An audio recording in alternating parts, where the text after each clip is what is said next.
Burniston, and today we're going to talk about one of my favorite types of Sizzix dies, which are the magnetic movers and shapers dies.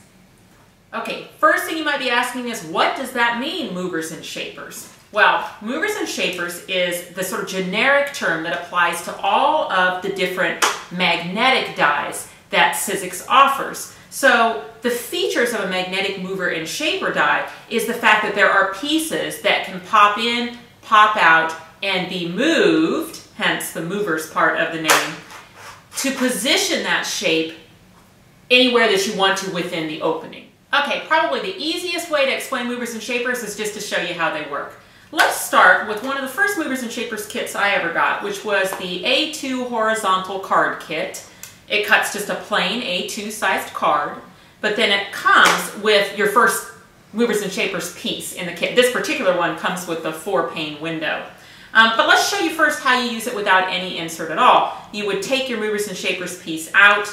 You would cover the die area with your paper, just like normal.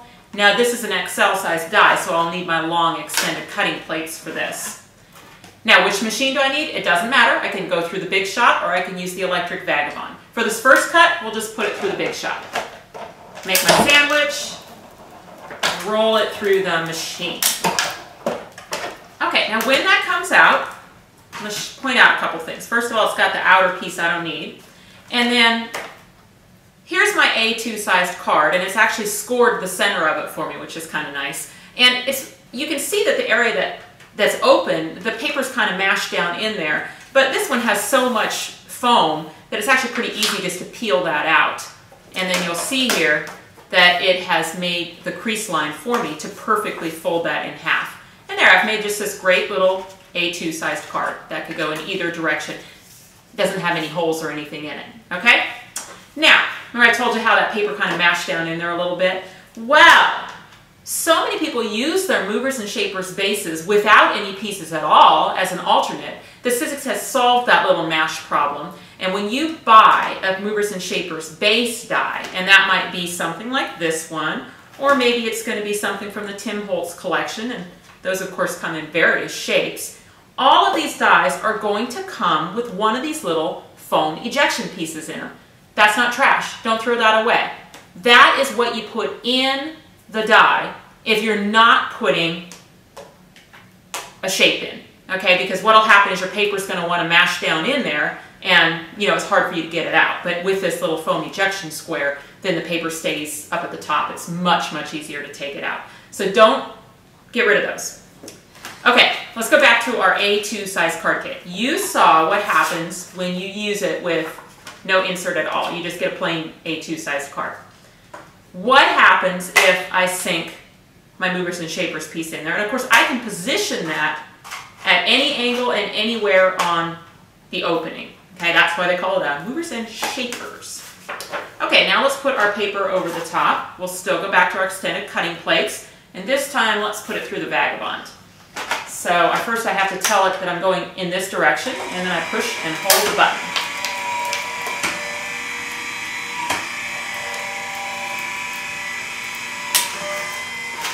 Okay, let's see what comes out now. Here are my window panes that I don't really need. Although those are kind of cool squares. Might use those for something. And then the outer part of the card that I don't need. And then let's peel up the piece.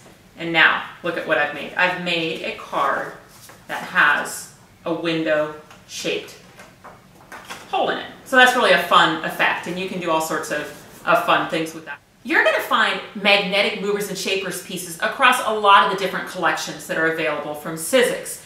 Now, they're going to come in different sizes, they're going to kind of come in different shapes. So what you're looking for, let's start here. This one I still have the packaging on. So this is the Tim Holtz movers and shapers, what's this one called? The Biggs L tag. So this is the tag and book plate die here. And this is actually a Biggs L size. So this is between an XL and a Biggs in length, okay? And the piece on this die that is the base for magnetic movers and shapers is the tag itself. So the guts of the tag have been removed, and that allows you to be able to sink in different shapes and cut those decorative holes within the shape itself. Now, some of the smaller dies that are still considered a magnetic movers and shapers base is basically anything that has that black foam and that plastic backing that has some metal plate exposed. Any type of die like that, the packaging will all say something like movers and shapers on it. Those are all considered base dies. Now, when you go to buy the little shapes are sold separately. Sometimes one's going to come in a kit, but for the most part, you're going to find things like this, blister packs in the store that are going to say movers and shapers at the top, and it's going to say repositionable magnetic die. These dies here, and let's open one up and show you. These are the types of shapes, and there are a lot of them available. What happens often is that people fall in love, say for instance, with this Cupid, and they don't necessarily want to make a Cupid-shaped hole in the front of their card. What they really want to do is they just want to cut out this Cupid and put it on a card. And you can certainly do that. The important thing to know, though, is that all of the magnetic movers and shapers magnet pieces, so the ones that have magnets on the back, they do not have a plastic backing. They're not ready to go straight through the machine. You cannot just put this on your plate, put some paper, run it through the machine. It won't be high enough, it won't get enough pressure, and most likely you're going to pull those blades right out of the back of that piece. So don't try and shim it up and do all that kind of stuff.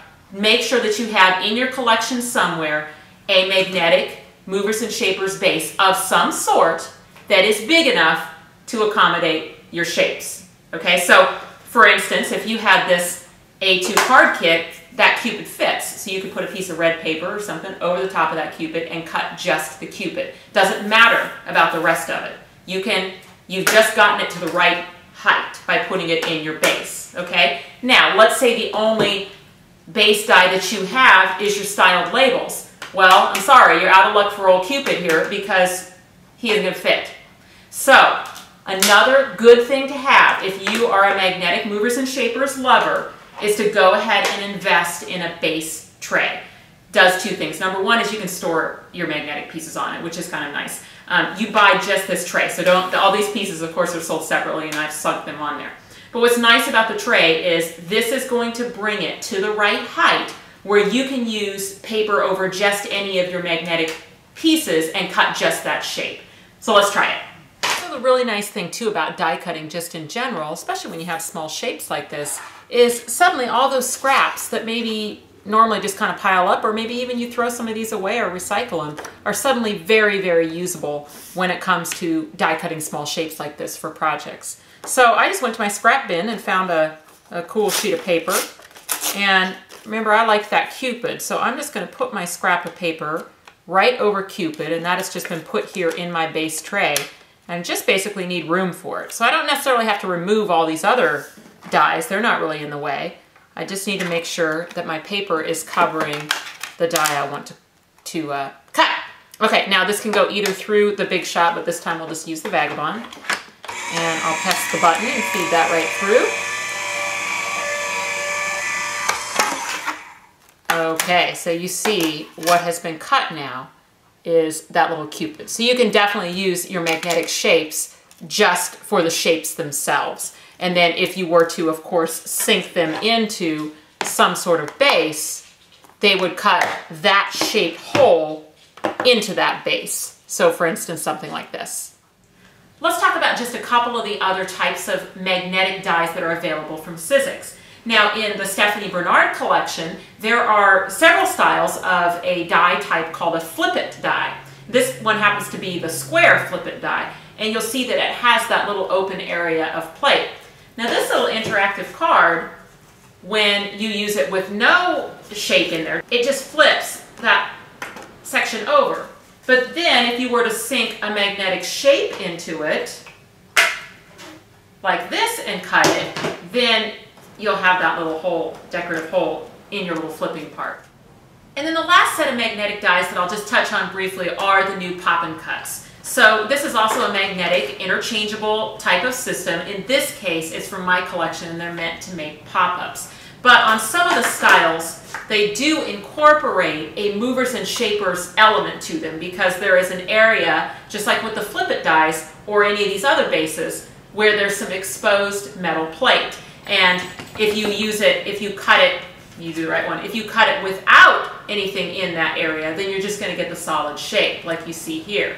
But then if you do go ahead and sink a magnetic shape in there, then when you cut it, you'll get a hole in your pop-up, and then that has all sorts of fun possibilities.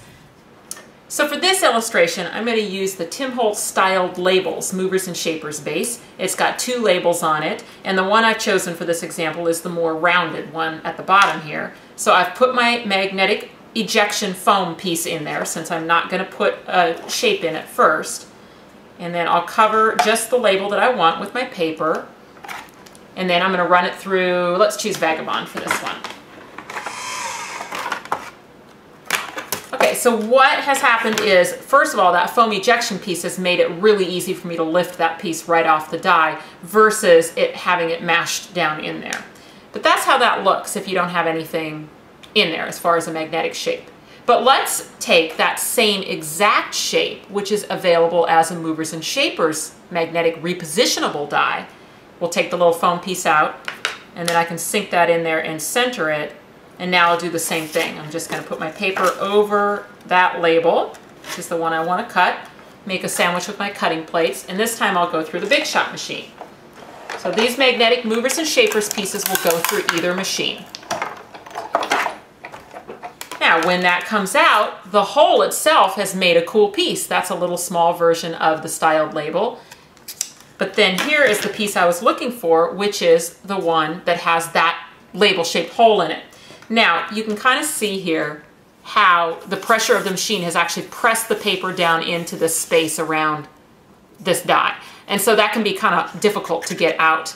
Really good tool for that is a die pick.